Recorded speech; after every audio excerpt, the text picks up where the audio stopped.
It's a hell of a lot better to suffer on your own terms than on the terms of somebody else.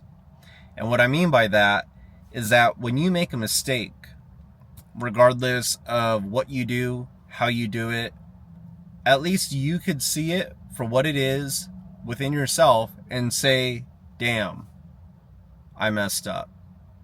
Versus somebody holding you to the mercy of their own will, making you feel like shit, making you feel guilty, making you feel wrong when you already felt wrong to begin with.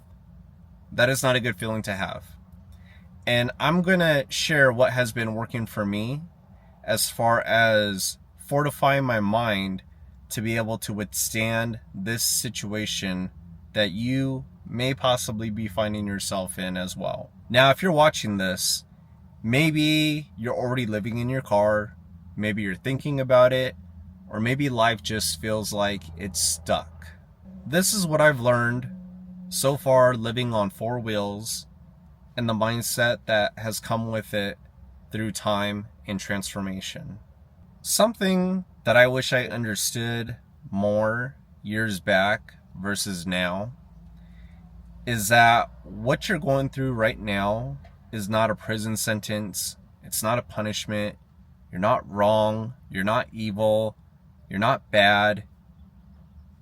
Maybe you were just dealt with a bad hand of cards, like me. And together with feedback, with constructive criticism, with showcasing and demonstrating what we do on a day-to-day basis, perhaps we could even help each other out and uplift one another in this community of people who live in their cars. Now, with all car living situations, it could be rather lonely, scary, and also uncomfortable. But with creating a certain mindset and how you view things could ultimately change your approach of how you once lived. Sometimes we forget the things that we take for granted that are so simple, such as having easy access to a kitchen, a restroom, a shower, a laundromat, and so forth. But if you know how to navigate your resources and you learn how to find your freedoms through those resources, you'll realize that this situation doesn't have to be as bad as you think. Let's go over one of the 5 car life mindset pieces.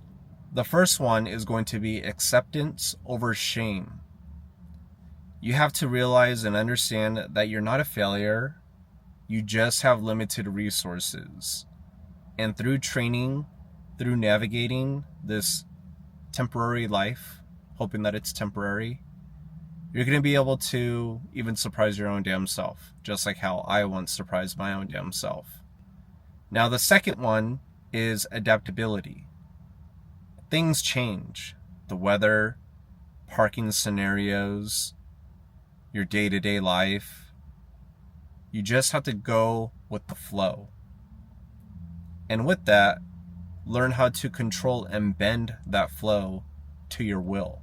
The third one is minimalism. And this one is my favorite because in time, I have learned that you really don't need a whole lot.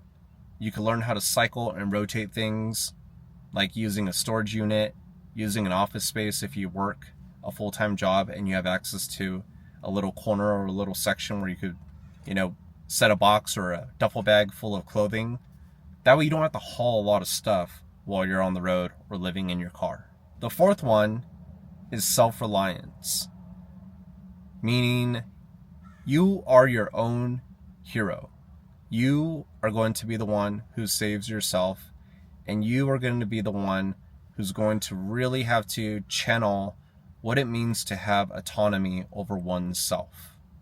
The fifth talking point is going to be gratitude over the little things that we sometimes take for granted, such as making coffee at home, cooking a small meal, watching TV while lounging on a couch. You'll learn how to transform what you used to do in your old life and bring it into your new life.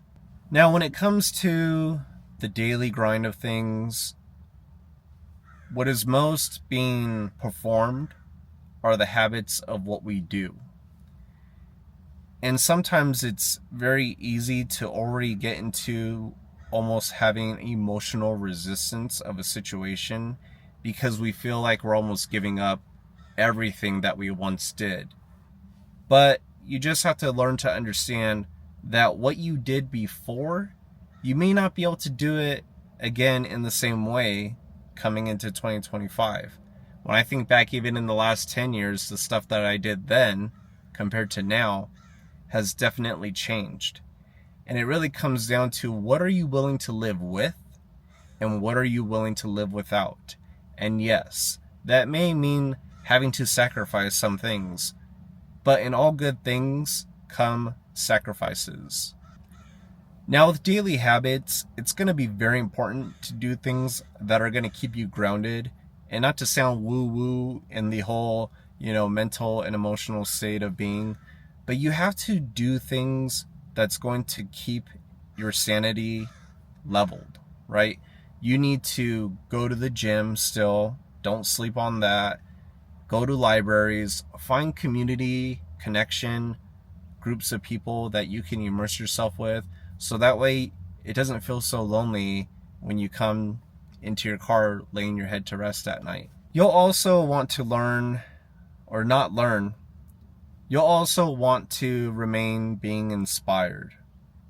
Continue to journal, continue to vlog yourself, continue to listen to podcasts and watch motivational videos, clips, or scenes. Continue to engage in material that's going to keep your head strong through tough times.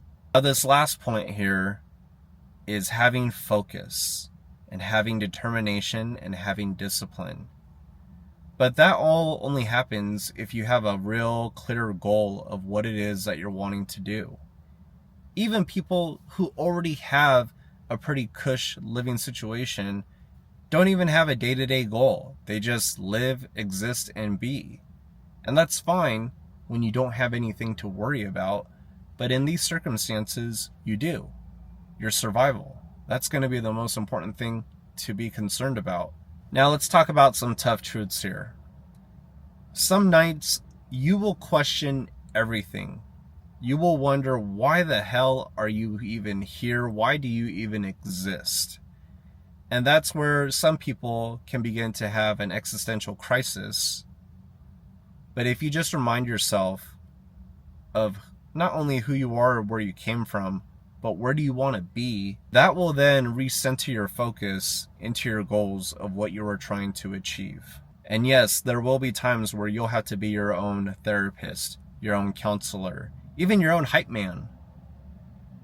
And that's tough because with that comes loneliness, doubt, fear, worry, regret.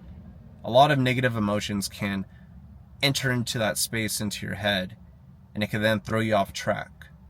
So you just have to remind yourself of every day that you have a goal, that you are trying to do something better for yourself, for your future, and even your own family. And I want to remind you that these tough situations don't define you.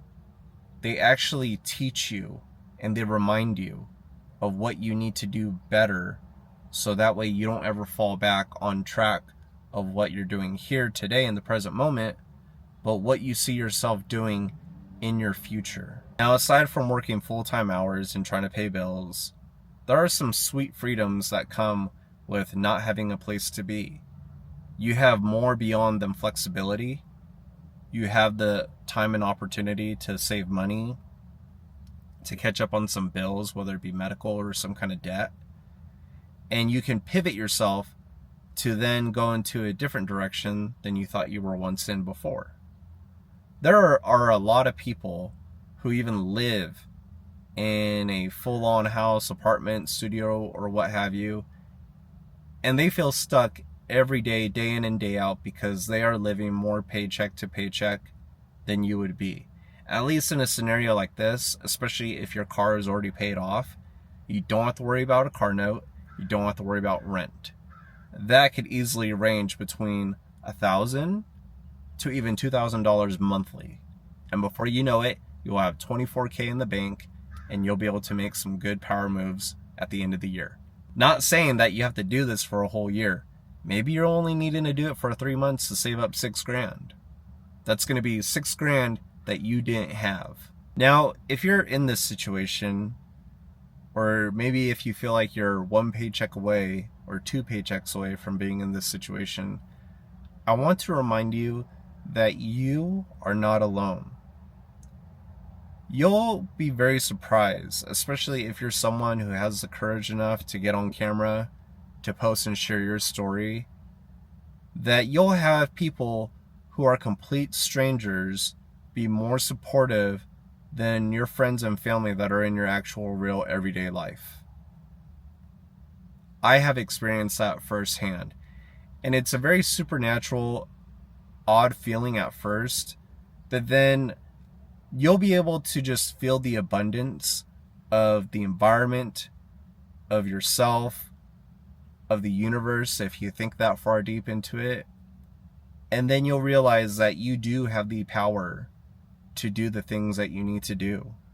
The last thing that I want to remind you of is that when you're on this journey, and even though it may feel like at times that you're suffering, you are actually developing having a sense of autonomy of oneself. And that is going to be probably the biggest skill set that you could ever have, because once you have full autonomy of yourself, of your actions, of your life choices, no one can stop you or get in your way at all. And I want you to remember that. So with that, stay safe, stay grounded, and stay hopeful, and I'll see you on the next one. This is the Nomad Seat. I am Nomad. Take care.